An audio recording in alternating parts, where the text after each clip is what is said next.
Hello, everyone. Hello. Welcome to another edition of Keep It Fictional. We are here from the Port Moody Public Library. I'm Fiona, and today we are going to be talking about our picks for the forthcoming Readathon. So, at Port Moody Public Library, we celebrate the wonderful, wonderful month of Booktoberfest. And this year, to start that off, we are going to be doing a 72-hour readathon in which we pledge to read at least 12 hours out of those 3 days. And Sadie, do you happen to still have that on hand? All right, yeah. So Virginia has made us this amazing tracker. You can get it online by going to the event page, or you can come in and get a copy at the info desk. So this is a way to track your reads. Each hour that you read, you color it in until your delicious cup is completely filled with your wonderful reading hours. So I am joined today by Virginia. Hello. Sadie. Hello. Corrine. Hey. And Liz. Hello. And we are going to be talking about our planned reading for the readathon. So I know it's important to us that there's some flexibility in that. You know, if something really ends up not being a winner, we don't want to endorse it, but these are things that we are excited to read. So I think we're all going to pick 3 or 4 and talk about them. Virginia, you are closest to me. You have one that you want to talk about?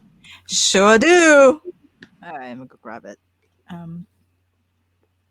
All right. So I think the first book. Are we gonna do the other thing or no? Just leave it. Spotlight? Yeah. No, that would be me. Liz, you help me. I always need your help for this. All right. We had a we're all helping. There we're all we trying. go. Thank you. All right. So I think the first book I am gonna try to read this readathon, which is super exciting, is called "The City and the City" by China Mirvel.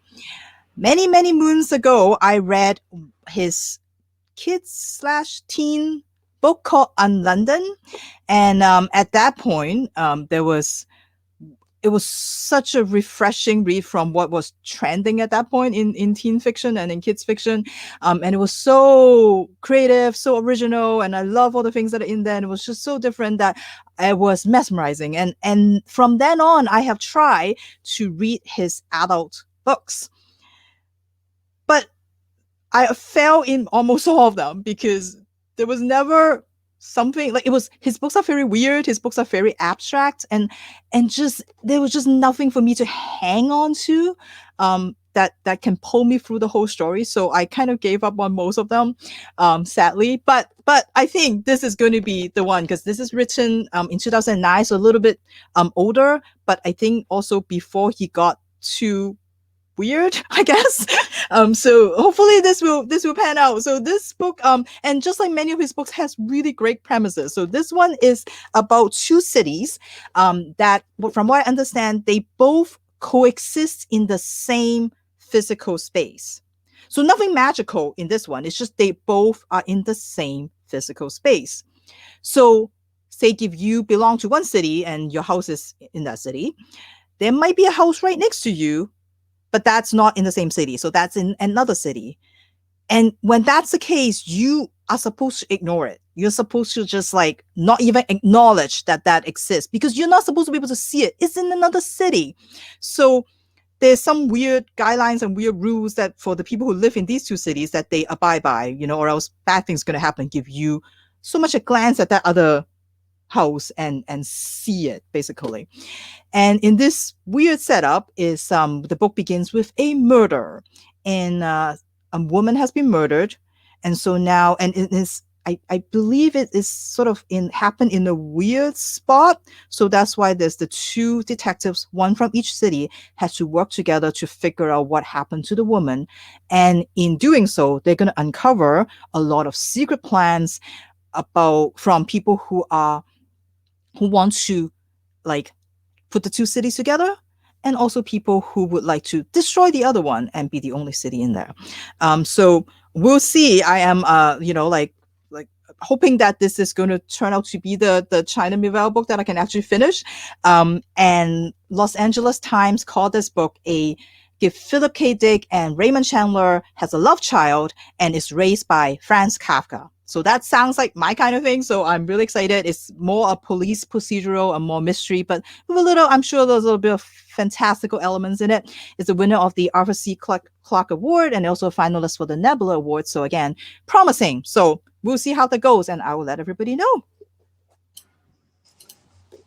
Thank you for that bizarre image of co-parenting that I now have in my head. All right, Sadie, what do you have for us? Okay.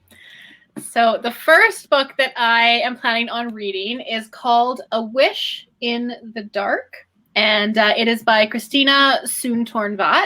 And the thing that first drew me to this book is it is described as a retelling or inspired by Victor Hugo's Les Miserables, which is one of my favorite musicals, and I am very interested in the story of Les Miserables. I have not finished the book of Les Miserables, but maybe this will be a good place to get me back into reading that book again. So this story revolves around Pong, and Pong was born inside a prison. He was born in the Nam Wan prison, and whenever he looks out his window, he sees these lights, and the lights in this city represent freedom for him. They're magical to him because they're part of this world that he has never been a part of. And then Pong escapes from prison. And once he's out of prison, he starts to realize that the magic of the lights and the magic of this city that he did not get a chance to experience is not actually as magical as he thought it was. There's a lot of poverty. There's a lot of kind of discrepancy between what the wealthy people get and what the poor people get. And Pong starts to realize and kind of learn what exactly the city is made of and what he is going to now experience by living on the outside. He is also tattooed with a prison tattoo, which makes it very difficult for him to ever really escape from the prison. The other side of this story is Knock, and Knock is the prison warden's daughter, and she is perfect. She represents this strong kind of prison, this strong system that she has always believed in. And when Pong escapes from prison, she decides that she is going to track him down and bring him back. So she goes out into the city as well and starts to hunt him and track him down through the alleys and through the city and the canals of the city of Chitana, where this prison is. And she also starts to realize that the world that she understood and the world that she knew, coming from the side inspired by the prison and her father, who is the prison warden, and everything that she has been taught up to this point, might not actually be the truth of what the world actually is. So I'm very curious to see what happens. As I said, I'm very curious to see how they use kind of the story of Les Mis. I can see it already just in the description, but I'm very interested to see what happens and kind of see a different take on it. It is set in a fantasy world, but it is a Thai-inspired fantasy world, which I am also very curious to see.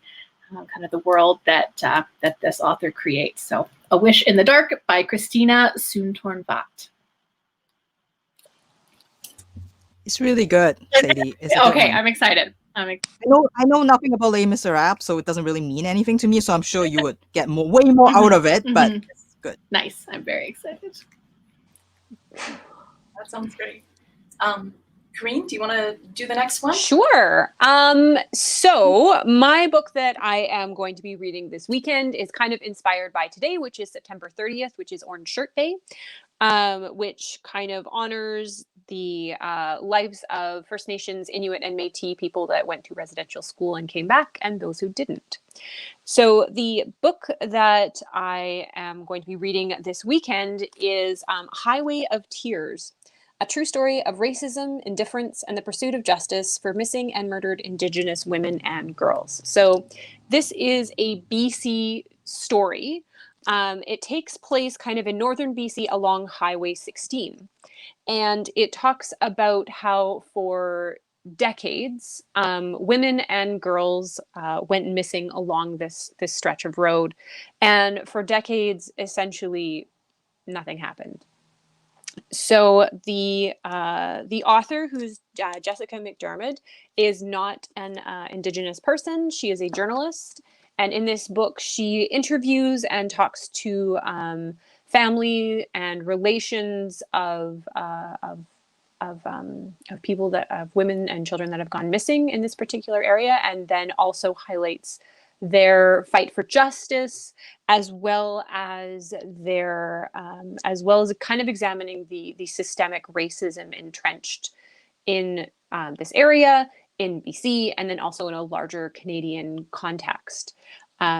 So as of the writing, there are estimated 4,000 missing and murdered Indigenous women and girls. So this story tells a very local impact on it, and I'm really looking to learn more of this. And I think it'll be a really, really good read for everyone who's kind of interested in learning more about this particular issue. So that is Highway of Tears by Jessica McDermott. Thanks for sharing that with us, Corinne. And thank you for the reminder about Orange Shirt Day. I appreciate that. Liz, what have you got for us? So for one of my picks for the readathon, I thought I'd throw it back to 1938 with a good old classic by Daphne du Maurier called Rebecca. And this is one of the myriad of covers that have been produced for this book. You can see this one was only 35 cents when it came out. What a deal. But you can get a copy through your library for free. So beat that, 35 cents. Anyhow, the reason why I'm kind of wanting to go back to read Rebecca is that there is a Netflix film coming out in October. Yes, I admit it. Hearing that a film is coming out is making me want to read the book, which is not necessarily a bad thing. I don't usually gravitate toward classics, but this one seems to suit my reading taste, so I'm very hopeful for it. So for those of you who aren't familiar with the story, Rebecca is classified as a Gothic novel, or Gothic horror, or even romantic horror. So that all, so far, so good. Sounds good to me. Now, the premise of the story is a young woman working as a lady's maid happens to meet a wealthy widower. And they are charmed by each other. They end up in a whirlwind romance, and very quickly he proposes marriage to her. Now, how amazing. A wonderful man in a higher station in life professes his love for her. What could go wrong? Well, she decides to marry him, and he takes her back to his sprawling country estate in the English countryside, and that's where things start to go wrong. So this house has a lot of memories in it, and the wealthy widower, despite having found a beautiful young bride who he purportedly was enamored with, he's got some issues. He's haunted by the memory of his first wife. And the housekeeper of this manor estate, she seems to not be able to let go of this wife either. And she doesn't miss any opportunity to remind the young bride whose house it originally was. So I'm looking forward to a good spooky read, a little bit of romance, but a little bit of spookiness, a little bit of haunting perhaps, as we are heading into October or Booktoberfest.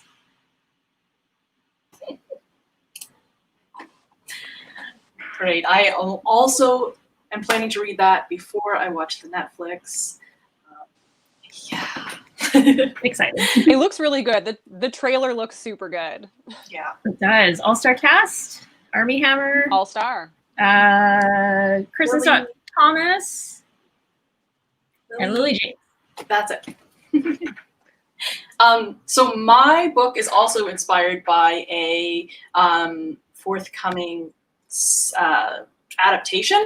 I have not yet read Eden Robinson's Son of a Trickster, and it is getting a mini-series from CBC, so I really want to finish this weekend before that comes out. I actually don't know a whole lot about this book other than that everyone loves it so much and I need to read it.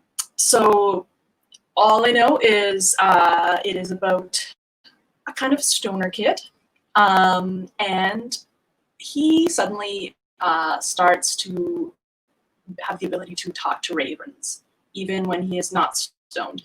And I think it's set in the real world, but there is a lot of mythology and magic. It is, of course, BC author. And I actually just watched an adaptation of her other book, Monkey Beach. So it is set in Kitimat, and it was adapted to film, and it's playing at VIFF, the Vancouver International Film Festival. So shout out for that. That is happening right now.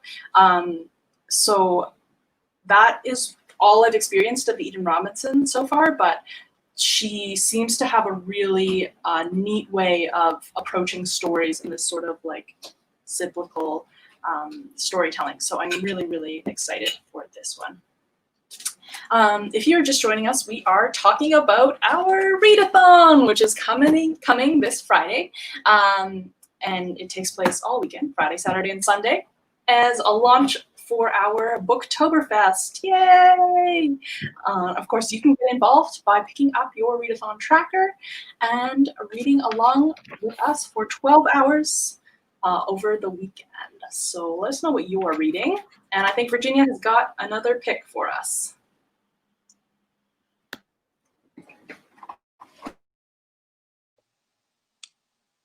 Okay, so this one is not hasn't been on my to be read list for that long, but I did get a hold from it yesterday from the library, so I figure, you know what, let's do this. It is Hispanic Heritage Month this until October 15, I believe. So I figure, you know, I'll kind of try to get into some of the books by Latino authors, and so this one I've got is called Lobizona. I'm gonna butcher the pronunciation, and it is by Romina Garber. So this one is an Argentinian folklore-inspired fantasy, and it is a book 1 of the series called Wolves of No World. I am cautiously optimistic because this is a teen paranormal romance thing, and me and romance paranormal thing don't really go together.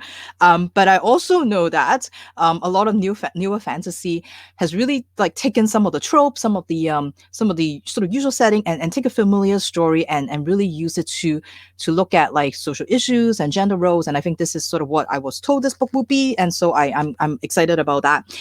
So the story is about Manu, who is an undocumented immigrant in the States living with her mother and her grandmother. And being an illegal immigrant, she's not allowed to go out, you know, and she's just basically hiding all the time. She can't go to school, and she, her grandmother basically homeschool her.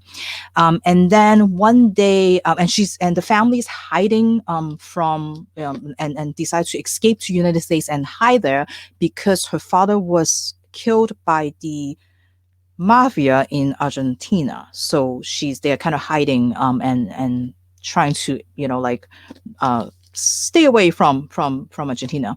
However, one day her mother was taken away by ICE and her grandmother was severely injured. So she was sort of left alone, and things got desperate, and somehow she found out about this magical school that trained teens like her, for boys, they train them to be Lobizona, which is the word for werewolves. And for girls, they train them to be witches, to be brujas.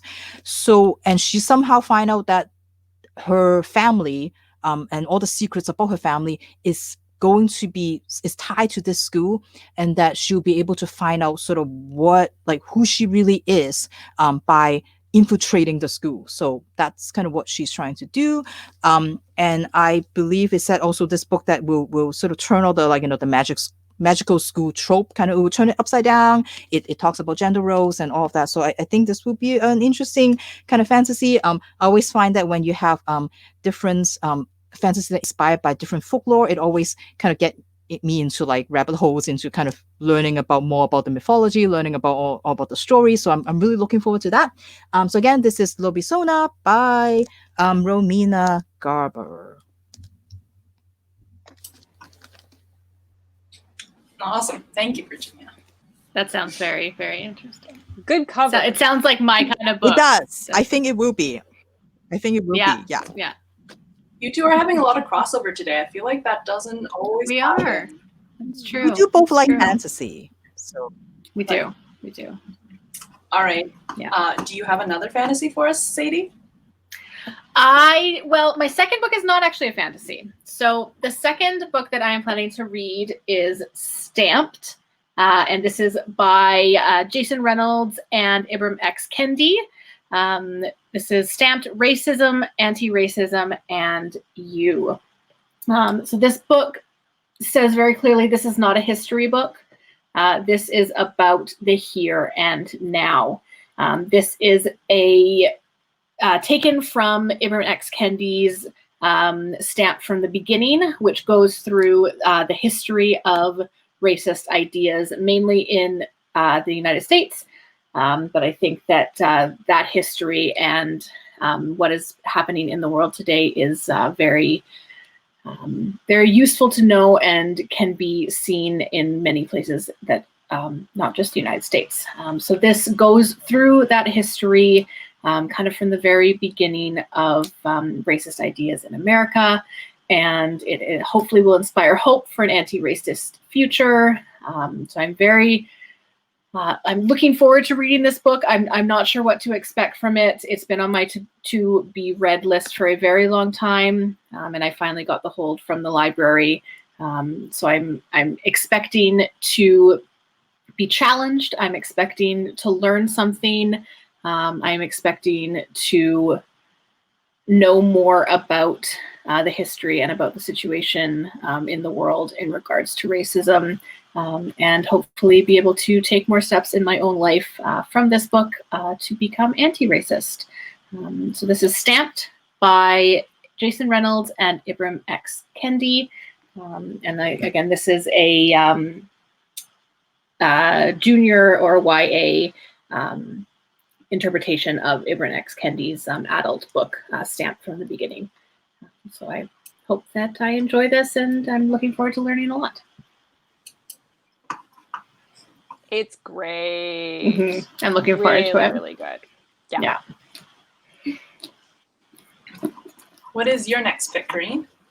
Well, my next book is also one, like Sadie, that I've been waiting to read for a very, very long time. And that is because it came out in the UK and then has kind of like slowly made its way over to the North American market.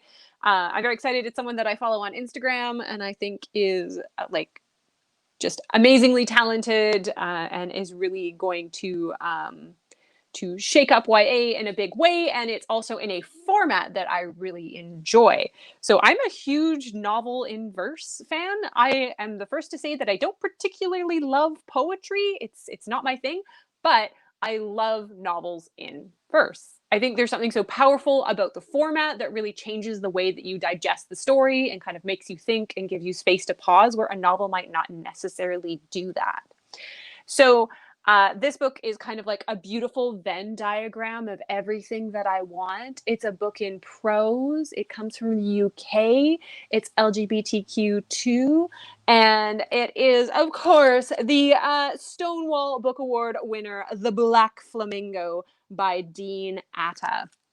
So it is about Michael, who is our protagonist. He is a mixed race kid. He is both Greek Cypriot and Black, from a Jamaican descent, and he is also gay. However, with all of these kind of different identities, he never really feels enough of something. He never feels Black enough, or Greek enough, or gay enough. And as he kind of gets older and starts discovering more about himself, he kind of gets involved with the drag society, where he finally kind of feels himself, and he develops the persona of the Black Flamingo. I expect this book to be honest and funny, and like, let's be honest, I'm gonna cry. I always cry at everything. I think it's going to be joyful. I think it's going to be just everything. I am so excited to have this book, and I've been kind of saving it for a special time, and the Readathon is that time. The Readathon is the time to go through that to be read pile and just kind of pick out all those ones that you've been waiting for. And I think now's the time. Now's the time for Dean. I'm so excited for that one. I can't wait to hear what you think. Well, when I bring it back to the library, I'm sure your hold is next. Yep. Okay, Liz, what have you got next? Well, I'm gonna change gears again. And this is a book that Virginia has recently read. And of course, we don't just talk about books during book chat. We talk about books pretty much every waking minute when we're not doing other work. So I thought I'd pick this one up and give it a try. This one is called Mother for Dinner, and it's a novel by Shalom Auslander. Now, that sounds pleasant, doesn't it? Mother for dinner, having a nice, lovely family dinner. Well, let's rewind a little bit. So, this family, this is a story about cultural identity. It's a story about assimilation, the values that we carry over in our heritage, and what values we decide to continue on with in our present day lives. Now, this is a story that revolves around a cannibal American family. Yes, you heard that right, cannibal American family. Now, you don't really hear much about them anymore because they don't really practice that side of their heritage much anymore. It's kind of, as they've been assimilated into American culture, those ways of cannibalism have been left behind. However, when the 12 children of a family, headed by a matriarch who is passing away, is told on her deathbed, her wish, quote unquote, eat me, well, they're kind of forced to confront that heritage. Now, of course, they want to do right by their mother. They want to honor her last wish, her dying wish. However, there's some complications. One of the kids in this 12 children family, he's gone kosher. Another one of the kids has gone vegan. And another one of the kids, he's just kind of done with that. He's like, yeah, you know what? That's not really my kind of thing. I don't really identify with that cultural heritage of cannibalism.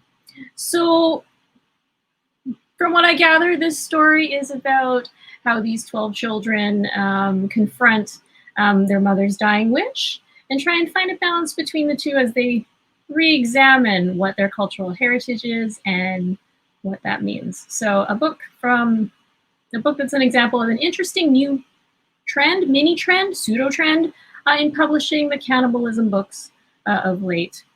I'm just going to stop right there. I just love to think of somebody coming in partway through this talk. A book for everyone. Yeah. How much humor are you expecting in this book? Humor. How much what? Oh, it's very, very, very dark humor. Very, very dark humor. It's super funny, but it's also very surprising because of what the book ends up being about. A book that is about cannibalism, but also very, very much like Liz described about, an immigrant experience, which I was not expecting. And just what it does when you, like Liz said, when what you're supposed to do and figure out in your culture what are the things that you want to keep and what are the things that you should let go, and how that works when you're living in a place when when all the kids grow up in the States, and they're not, even though they hear about all the culture stuff from their mother, like you recognize that there's things that may or may not, you don't want to continue. And then maybe there are things that you didn't know that you end up continuing that you didn't realize that you have. It's quite amazing. If you can get past the premise of the cannibalism thing, it is quite amazing. So yeah, I would say probably one of my favorite book for the year. It is that good. All right. Look forward to it. I have another dark book. So this might be a good segue.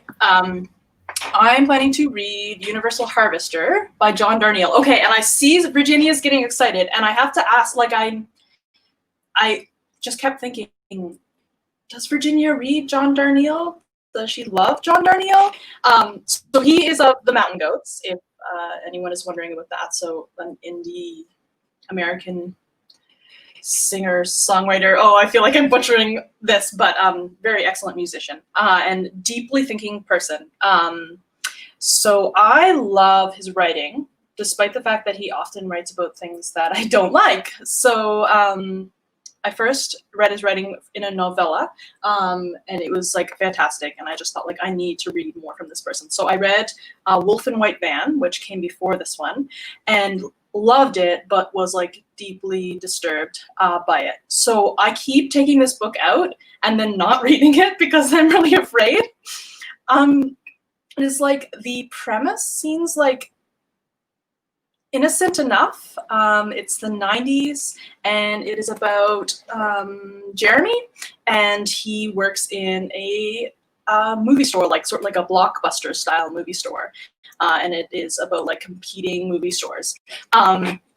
But what happens is customer comes in and tries to return something because she says there's something wrong with this video. It's working, but there's just something wrong with it. And this keeps happening. And they're it's not broken, it's not the right movie. And so what is happening is they get to a certain point in the film, and it is playing these weird, eerie, disturbing home videos.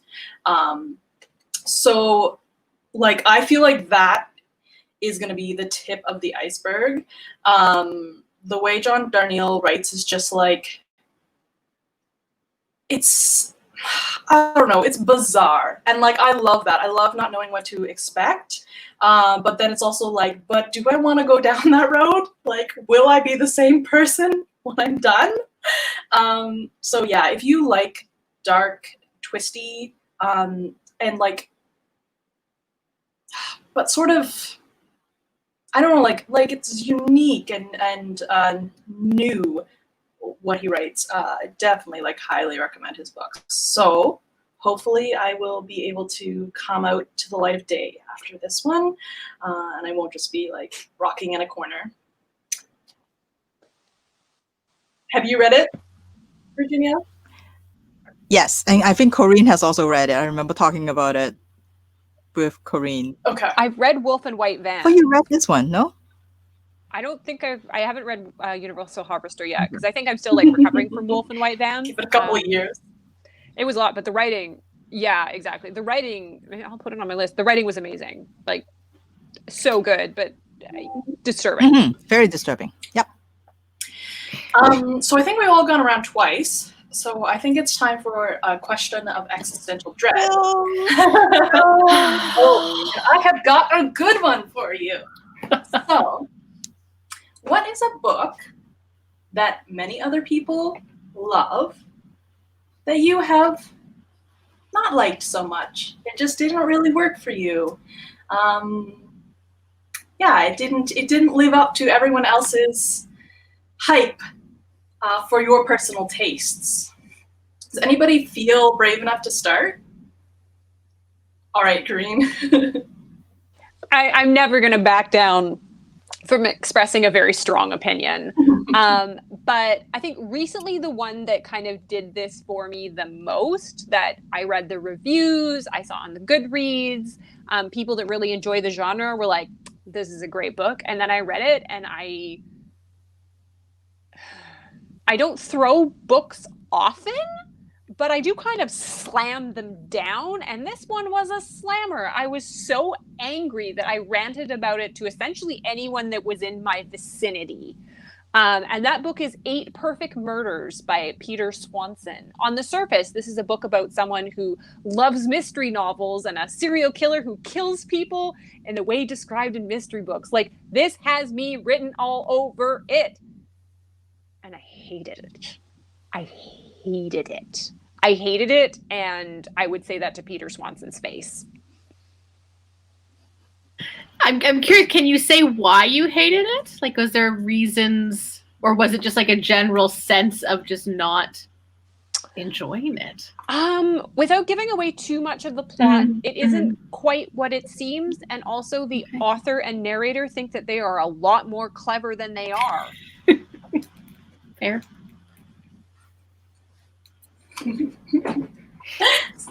Sadie, do you have one? I do. So kind of similar to Corrine, I had this one on my to be read list. It's kind of the genre that I really, really enjoy. And I actually took it out right when we closed back in March, and I was really excited to read it. Like I said, it's been on my list for a really, really long time, and it is The Cruel Prince by Holly Black.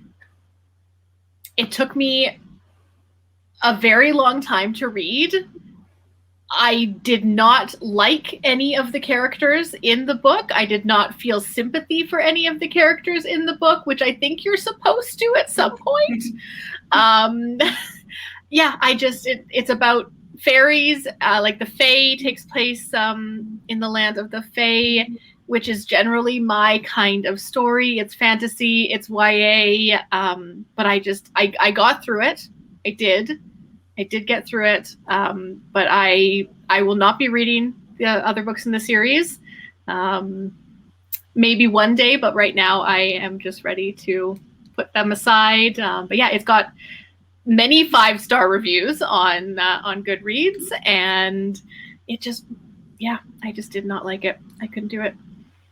That's so frustrating when that happens, and then I always go search for those other people that are just like, there's gotta be someone in here that feels the same way. Feels the same, exactly. You can usually find them on Goodreads. There is usually a pretty wide range of but How about you, Liz? I think the most recent book that I really just did not want to finish and just ended up flipping through to make sure I didn't miss anything was 3 Women by Lisa Todayo.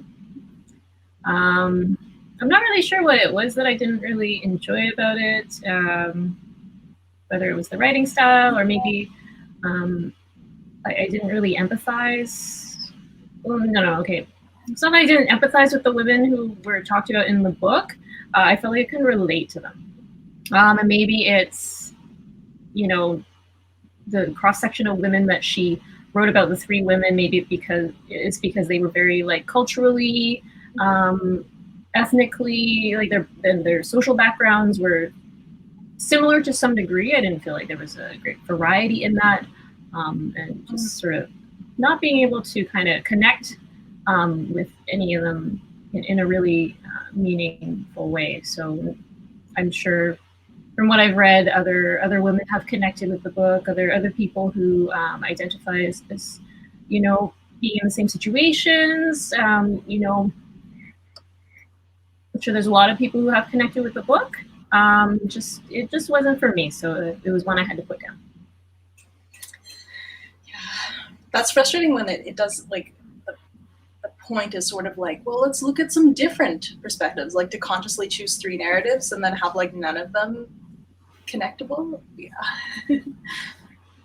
Virginia? So when you asked this question, there's only one book that came to mind.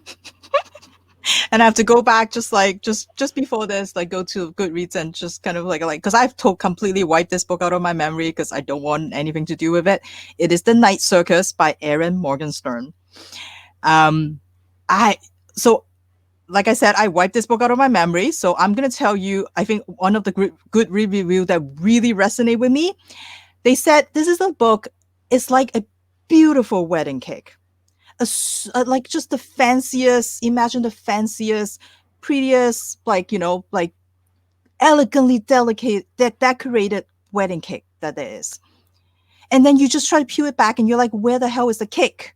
Where is the cake? And it's just fondant after fondant, which is gross. Fondant is disgusting. It might look pretty, but it's disgusting, right? And you just keep peeling it back and it's just made of fondant and they forgot the cake. This reviewer described the book and I was like, that is exactly how I feel. It is all just pretty words and like setting after setting and there is just no story to hang on to. And that's why that book just and everybody loves that book. Don't understand. So the Night Circus. I haven't read it yet, but it's been on my list for a while. Samesies. I probably will, because I know we don't always agree on all of our tastes. Yep. But I'm very curious. When it's the book that is just all about like fancy words and pretty words and stuff like that, and there's no substance to it, that doesn't work for me. I need I need the cake. Yeah, that generally is me too. So we'll see. We'll see. And yes, fondant is the most disgusting thing in the entire world. It's horrible. It's terrible. Fiona, how about you? All right. Okay. You have to admit to a book. So my book is a Margaret Atwood book. And I have to say, I don't have a problem with Margaret Atwood in general. I like Alias Grace, especially, like, excellent. Other ones are like fine, it's good. But Orcs and Crake of the Mad Adam trilogy, I had a similar reaction to Corinne's, where like I was at a time where I was commuting on a ferry, and every day I would read it on the ferry, and every day I would have fantasies about throwing it into the ocean. And it was a library book of where I was working and commuting to, but it just like I just wanted to do it so badly, just to like put just to finish that, just to be like, it's gone, it's out of my life. I don't even have to look at it at work anymore. So I just like, I felt like she really wanted to like shock people with it, and like I find that a lot with like post-apocalyptic books sometimes. Like if it's not meaty, if it's more like, wouldn't this be horrible? It really bothers me. And there's an aspect of it, like a child pornography aspect of it, and I just felt like that was like we didn't need that.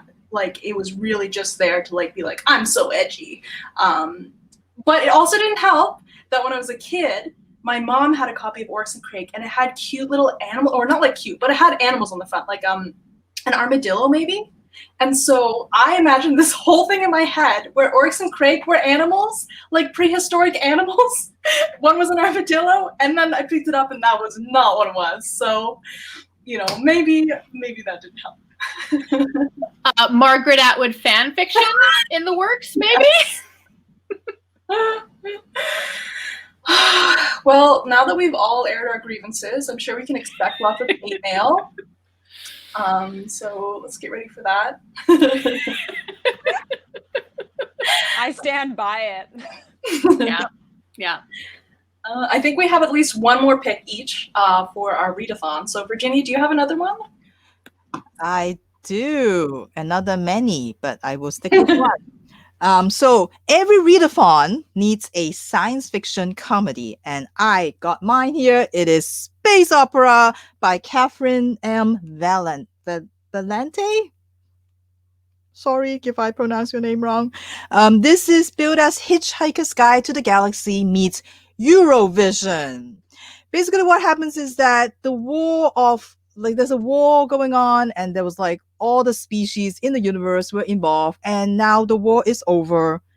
And every year, instead of fighting, all the civilizations, they gather together for the meta-galactic Grand Prix to compete in song and dance with whatever you have or not have, whether it's arms or feet or mouth or faces or whatever. And according to them, singing is the best way to prove that your species is sentient. So if you are competing in this Grand Prix every year and if you rank at the bottom and you lost the competition, you don't have to win it, but you just don't have to rank in the bottom. If you rank at the bottom, that proves that your species is not worthy to live, and they will just annihilate your species. So high stakes here in this Eurovision kind of competition. And this year we have a new competitor. Humans, because the species around in the universe has discovered that on Earth there is this species here called humans, which they have not made contact with. So they made first contact with us, and they have explained about this singing and dancing competition, and they told us that here is a list of performers that we would like you to consider entering into this competition. And humans look at the list and they're like, but they are all dead now because, of course, intergalactic communication a little behind. So they're looking at this, and the only ones that are still alive is a wash-up glam rock band named Decibel Jones and Absolute Zeros. So the fate of humankind is going to rest in the hands of this wash-up glam rock band. And that is all I know about this book. I am looking forward to it. I think funny sci-fi, you have to, most of the time I feel like you have to be in the mood for, and I think this readathon will be one that I need one of these, just funny, snarky, hilarious science fiction. So Space Opera by Catherine M. Valente. That sounds so great. And after taking your recommendation to read Quality Land, which was kind of like a satirical sci-fi, I think that I might put that one on my list as well. All right, Sadie, what pick do you have? All right. So I do have a Final Fantasy book that I am going to be reading this weekend, and that is Soul of the Sword by Julie Kagawa. And this is actually the second book of a series. I read Shadow of the Fox, which is the first book, back in April maybe. And I talked about it on one of our book chats a bit earlier in our Spaceopoly summer. And I am very, very excited to read this second one. So without giving too much away for the first book, if you have not read the first one yet, I will tell you a little bit about this one. So 1,000 years ago, a wish was made to the harbinger of change, and the sword of rage and lightning was forged. This sword's name is Kami Goroshi, and it translates to the God Slayer. It had one task, was to seal away a powerful demon named Hakemono.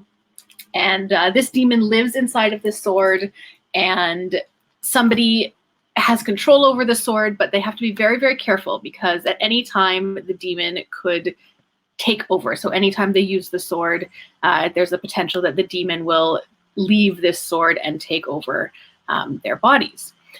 Now, there's also the character of Yumeko, and Yumeko is a shapeshifter. She's a kitsune, which means that she is part fox, and she is seen as a trickster.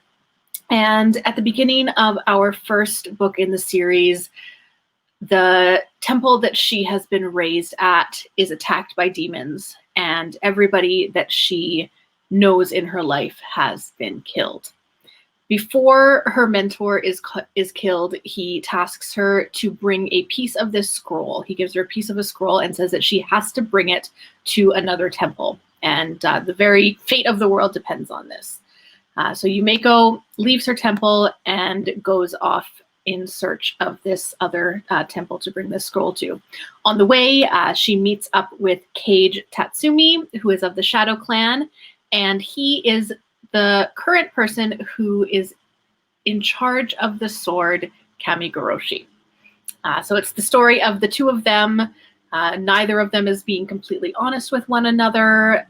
They are both technically working towards the same goal, but neither of them really knows what the end goal for either person is. And it's their journey to deliver this scroll to this other temple. So I'm very excited to see how the story continues in this one. The first book definitely left it on a cliffhanger. It was a big kind of shock how the first one ended. So I'm very excited to see how the story picks up. And I believe there's a third book in the series, so I imagine that it will probably be a similar ending where I will need to rush out and get the third one as well. So we'll see. Maybe there will be an impromptu trip to the library to pick up book number 3 this weekend as well. So that is Soul of the Sword by Julie Kagawa. And again, the first book is Shadow of the Fox. So if that sounds like something up your alley, I would give the first one a try as well. Great. All right, Kareen, what is your next pick? All right, for my very last pick, I'm returning like back to basics, back to like the fundamentals of who Kareen is as a reader. And so I am choosing a like classic mystery with a little bit of a twist. So the book that I am choosing is actually a book that I have purchased and never read. So inspired by our talks, I'm actually trying to tackle that whole thing. So the book that I am going to read is The Honjin Murders by Seishi Yokomizo. And Yokomizo is actually considered, to make like an analogy, like the Agatha Christie of Japan. So he started writing in the 20s. This was the first book featuring a very famous detective that has a subsequent series afterwards that won the 1948 Mystery Writers of Japan Award. And so this is kind of like the first book in that series. And I love kind of like golden age mystery novels. And this one sounds amazing. It takes place in 1937 in the village of Okamura. And everyone is very excited for this big wedding that is about to happen. So they're all getting prepared. The family is gathering. There's this kind of electric buzz in the air. Except that there's kind of like this dark rumor circulating through the village that some people have spotted a strange masked man who's been asking questions kind of along the edges of the village. And of course, on the night of the wedding, there is a horrible scream that goes out from the household that is followed by the sound of eerie music. So love a murder that comes with its own soundtrack. And so there's no trace of the murderer except for a bloody samurai sword thrust into the pristine snow outside of the house. Dun, dun, dun! And we get an amateur detective in their very, very first appearance who's a little bit scruffy, a little bit of an outsider who's going to solve this impossible crime for us. So I feel like this is going to be 100% up my alley. This is the first time that this book has been translated into English. So Pushkin Vertigo is doing a really good job of bringing like classic mystery novels from different countries into English. So it's a work in translation and I am super looking forward to it. Just like, look at that cover. Look at that cover. Drink it in. Drink it in.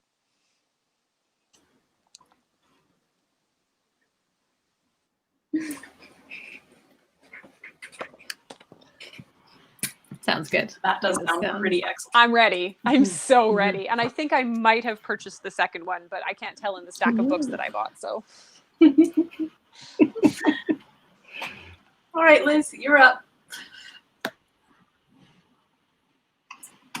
Okay, well, after Gothic horror and a little bit of cannibalism Americana, I thought I'd switch things up and have some light and fun and maybe slightly frivolous YA fiction. So this one is called Shine, and it is the first novel by Jessica Jung.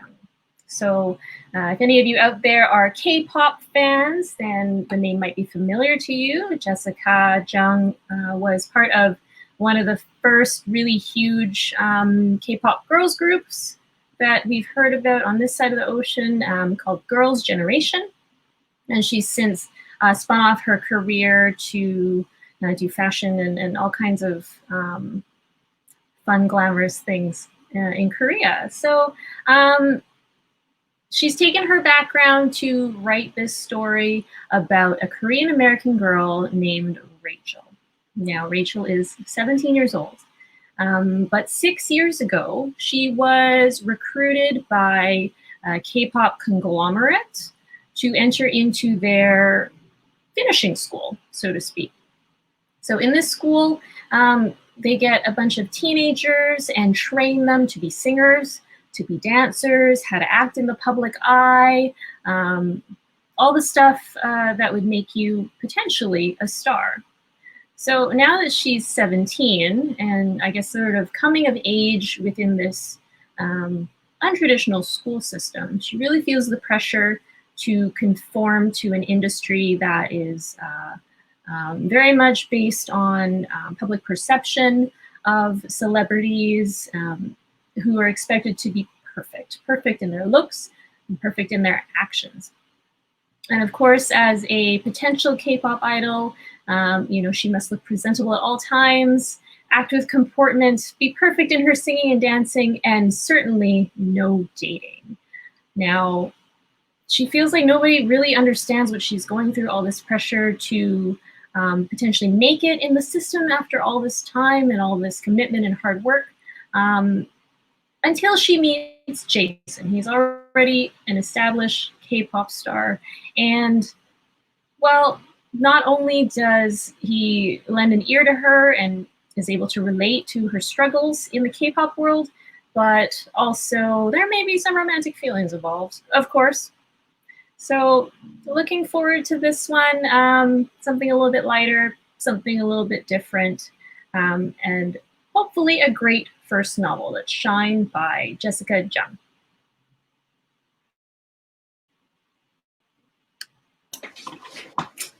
Wow, that's so neat to have like an actual insider perspective to write that book. I hope it's full of gossip.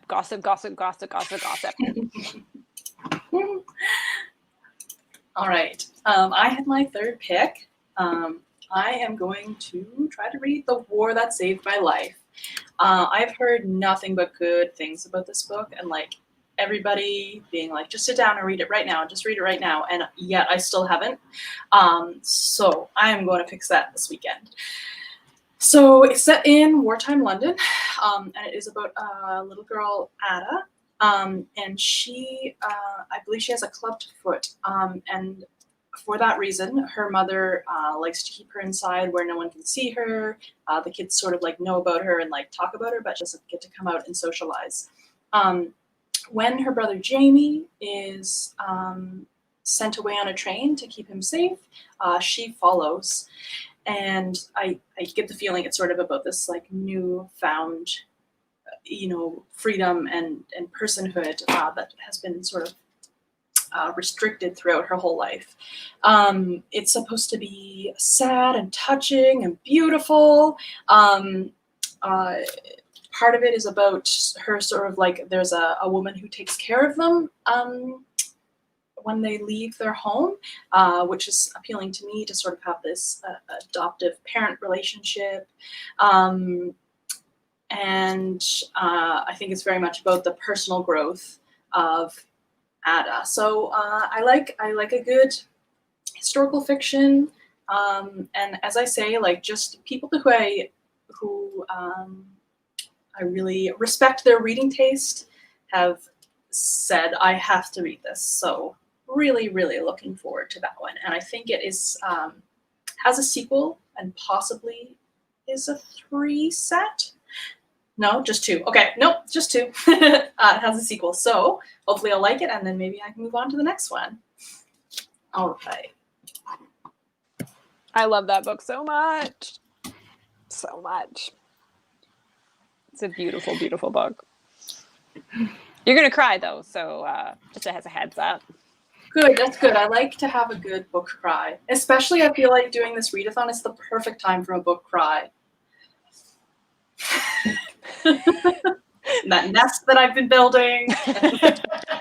So that's part of your prep, is to make sure that you have adequate Kleenex around, some water nearby so you can rehydrate. Exactly. Nasal spray, like all that stuff.